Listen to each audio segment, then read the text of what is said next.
Hi friends, ఎలా ఉన్నారు? ఈరోజు మనము ఇన్స్టెంట్గా మసాలా కర్రీస్ చేసుకోవడానికి ఈజీ ప్రాసెస్లో నేను కర్రీస్ ఎలా చేయాలో చూపిస్తానండి. ఫస్ట్ ఆఫ్ ఆల్ అయితే దీనికి ముందుగానే బేస్ కర్రీ అనేది మనం ప్రిపేర్ చేసి పెట్టేసుకోవాలి. తర్వాత మనం ఇందులోకి వెజిటేబుల్స్ అయినా లేదంటే ఎగ్స్ అయినా ఏవైనా కానీ మనము బాయిల్ చేసుకొని ఇందులో మిక్స్ చేసుకోవడమే ఈ వెరైటీ కర్రీకున్న స్పెషాలిటీ అనమాట.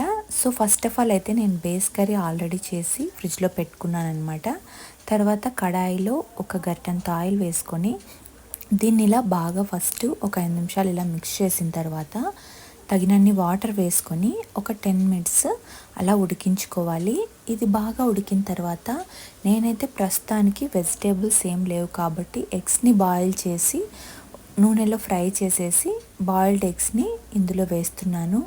మీరు కావాలంటే పొటాటోస్ కానీ క్యారెట్, బీన్స్ ఇలా మీకు ఏదైనా మునక్కాయలు కానీ ఏదైనా మీకు వెజిటేబుల్స్ ఈ కాలీఫ్లవర్ కానీ ఏ వెజిటేబుల్ అయినా బ్రోకలీ కానీ ఏదైనా పర్లేదండి.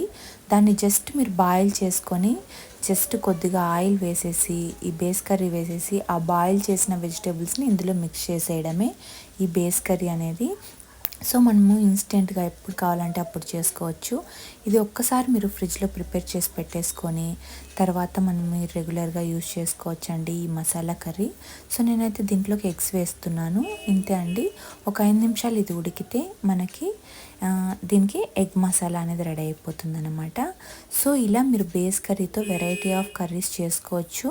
సో మీకు ఈ బేస్ కర్రీ ఎలా చేయాలని మీరు తెలుసుకోవాలంటే కింద కామెంట్ చేయండి. నేను తప్పకుండా నెక్స్ట్ వీడియోస్లో బేస్ కర్రీ ఎలా చేయాలో ప్రిపరేషన్ మొత్తం నేను వీడియో చేస్తాను. సో ఈ కర్రీ నచ్చినట్లయితే నా ఛానల్ లైక్ చేసి సబ్స్క్రైబ్ చేయండి. Thanks for watching.